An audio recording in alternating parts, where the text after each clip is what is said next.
सरिस्का के बाग एसटी 2303 ने झाबुआ भी छोड़ा। अब हरियाणा के झाबुआ से 3 किलोमीटर दूर भगाना पहुंचा है। आज सुबह भगाना में दिखे एसटी 2303 के पगमार। कोट कासिम क्षेत्र का गांव है भगाना।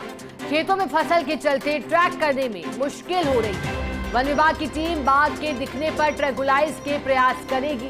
फील्ड डायरेक्टर संग्राम सिंह, डीएफओ अभिमन्यु सहारण कर रहे हैं इसकी लगातार मॉनिटरिंग। और जानकारी आपको दे दें कि एसटी 2303 जानकारी थी कि सरिस्का से बफर जोन से निकलकर ये हरियाणा के झाबुआ में पहुंचा और वहीं पर विचरण कर रहा था। लेकिन अब बताया जा रहा है कि झाबुआ भी रास नहीं आया एसटी 2303 को और वहां से भी भगाना पहुंचा है, जो कि 3 किलोमीटर दूर है। पगमार्क उसके दिखाई दी है।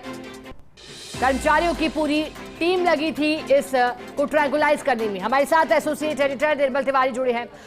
निर्मल जी, एसटी 2303 जिसको बताया जा रहा था झाबुआ रास आ रहा है और यहां से हमला कर करके आगे पहुंचा था। अब बताइएगा क्या कोशिशें कर्मचारियों के द्वारा की जा रही है इसे ट्रैंकुलाइज करने की, क्योंकि दहशत में है लोग और खेत में पहुंचने से भी डर रहे थे।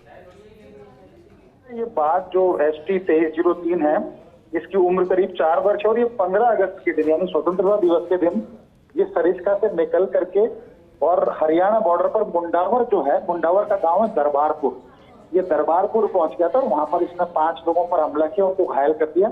उसके बाद से ही सूचना मिलती वन विभाग की टीम मौके पर पहुंच गई थी और कोशिश कर रही थी कि इसको किस तरह से ट्रैक किया जाए। लेकिन ये वहां से भी खेतों में, क्योंकि इसने फायदा इस बात का उठाया कि मानसून का दौर है, फसल बड़ी हुई तो खेतों में होता हुआ वहां से भी आगे निकल गया और दरबारपुर से निकल करके ये फिर पहुंच गया हरियाणा का झाबुआ जो है। पिछले करीब 7-8 दिन से झाबुआ में था। कोशिश की जा रही थी इसको झाबुआ में ट्रैक किया जाए। कैमरा ट्रैप में इसकी फोटो जरूर दिखाई दी, लेकिन वैसे दिखाई नहीं दे रहा था ये। तो उसके बाद भी अब लगातार, क्योंकि 10 टीमें वहां पर मौजूद थी, डॉक्टर अरविंद माथुर जयपुर से यहाँ से गए हुए थे, इसके अलावा फील्ड बायोलॉजिस्ट गोकुल कन्नन और जो टीम है रेस्क्यू टीम वो वहां पर मौजूद थी। तमाम जो अधिकारी हैं, खासकर खुद पवन उपाध्याय जो CWLD में वो मॉनिटरिंग कर रहे थे, संग्राम सिंह कटियार फील्ड डायरेक्टर वहां पर जो अभी नए पहुंचे हैं वो कोशिश उन्होंने प्रयास कर दिया अपनी तरफ से।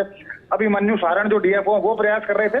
लेकिन अभी भी आज सुबह इसके पगमार्क दिखाई दिए झाबुआ से 3 किलोमीटर दूर कोट कासिम से लगता हुआ क्षेत्र भगाना में इसके। लेकिन वहां भी क्या है कि करीब 6-6 फीट ऊंची फसल है, तो ऐसे में इसको ट्रैक करने में बड़ी मुश्किल हो रही है। लेकिन पगमार्क वहां दिखे हैं तो कोशिश ये की जा रही है कि कैमरा ट्रैप वहां पर भी लगाए गए हैं।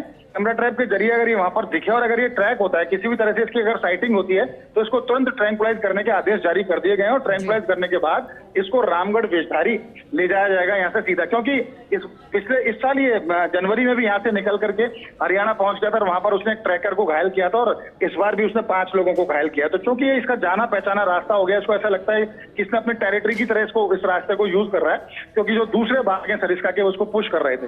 तो ऐसे में निश्चित तौर पर ये खुद इंसानों के लिए खतरा हो सकता है और इंसान इसके लिए खतरा हो सकता है। परस्पर है दोनों। अगर क्योंकि ग्रामीण अगर इसके ऊपर ग्रामीणों पर ही हमला करता है तो प्रत्युत्तर में हो सकता है ग्रामीण भी इसके ऊपर हमला करें तो इसकी भी जान को खतरा है, इसी तरह से ग्रामीणों की भी जान को खतरा है। तो इस संभावित खतरे को टालने के लिए बेहतर यह है कि इसको यहाँ से ट्रैंकुलाइज किया जाए। और वही किया जो मुख्य वन्यजीव प्रतिपालक है पवन उपाध्याय, उन्होंने आदेश जारी किया इसको ट्रैंकुलाइज किया जाए और ट्रैंकुलाइज करने के बाद इसको रामगढ़ वेशधारी ले जाया जाए, क्योंकि रामगढ़ वेशधारी वैसे भी एक उभरता हुआ नया टाइगर रिजर्व है। वहां भी 6 बाघ हैं अभी और इसको अगर वहां छोड़ा जाएगा तो निश्चित तौर पर ये आगे इसको वहां इसकी हार्ड रिलीज भी किया जाएगा इसको। तो बेहतर तो ये है कि जल्दी से जल्दी ये ट्रैक हो, ताकि किसी भी तरह की आशंका इंसानों पर हमले की, इंसानों द्वारा इसके ऊपर हमले की आशंकाओं को समाप्त किया जा सके और इसको यहाँ से ट्रैंकुलाइज करके सरिस्का रामगढ़ वेशधारी ले जाए। ठीक है निर्मल जी, बहुत शुक्रिया आपका साथ जुड़ने के लिए, जानकारी के लिए।